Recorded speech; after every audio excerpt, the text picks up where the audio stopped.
என்ன சொல்லு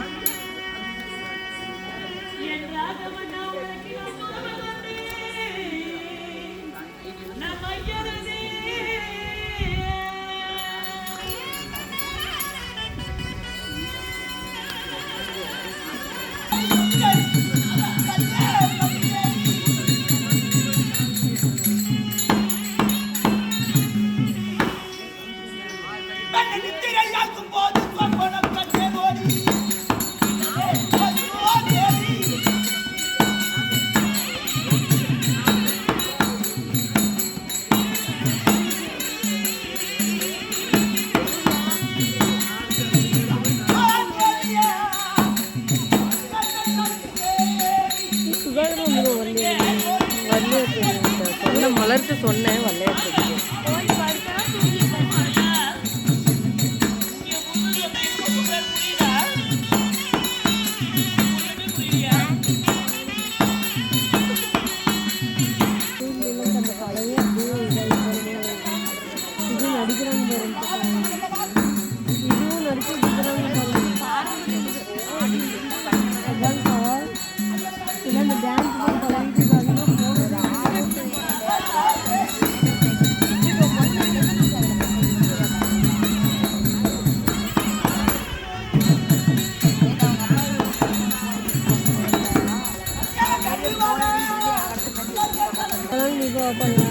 வெடிக்க வரைக்கும்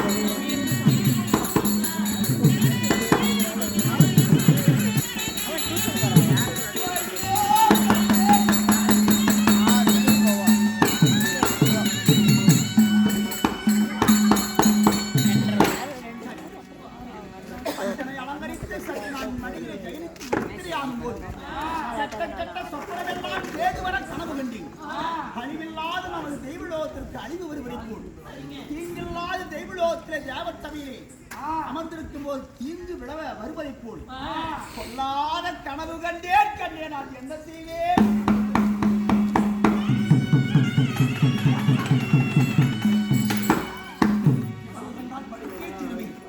நான் கனவு கண்டால் பழிக்கும் என்று தேவாய் தேவர் அன்றே எனக்கு பணம் கொடுத்திருக்கிறார். சரி, அப்படிப்பட்ட பொருளாத கனவு கண்டிருக்கேன். என்ன அழிவு வருமோ, என்ன தீங்கு வருமோ தெரியவில்லையே. எனக்கு பயமாக இருக்கின்றது. நீங்க எதற்காக இப்படி கலங்குறீங்க? பள்ளியிலே படுத்து நிச்சயானவர்களே கெட்ட சொப்பனங்கள் தேட வருவது போல் கனவு கண்டேன்னு சொல்றீங்களே. நீங்கள் யார்? தேவாதி தேவருக்கெல்லாம் மேன்மை தாங்கிய முதன்மை வாய்ந்த தேவர் தாங்க. தேவர்கள் எல்லாம் ஒற்றுமையாக சேர்ந்து நீங்க என்ன சட்ட திட்டங்களை வகுத்தீங்க? எப்படி? இதோ பட்டம் தரித்த பிறகு, பட்டமானது தரித்த பிறகு இந்த நாட்டிலே யாரும் பட்டம் பகலிலே படுத்து உறங்க கூடாது என்று சட்டத்தை வகுத்ததே தாங்கள் தானே.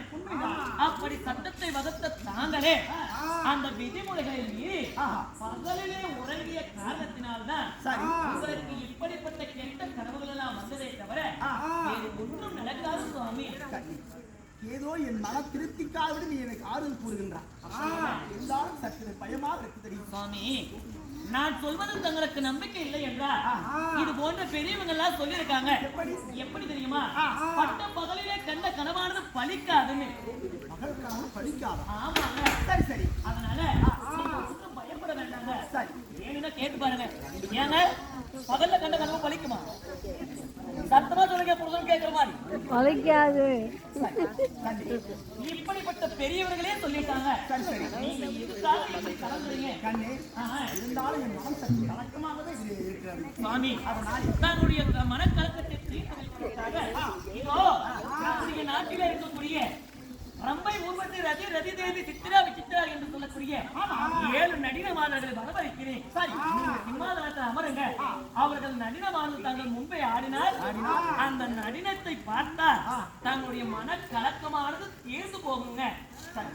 மனைவி என்போல் மந்திரிக்கு சமம் என்பார்கள். ஆமாங்க. அந்த நேரத்தில் சிறந்த ஆலோசனை சரிங்க. சபைக்கு சென்று மாத்திய பெண்களை வரவழைத்து நடினமானதை ஆகட்டுங்க. அவளையால் பாருங்கள் போகலாம்.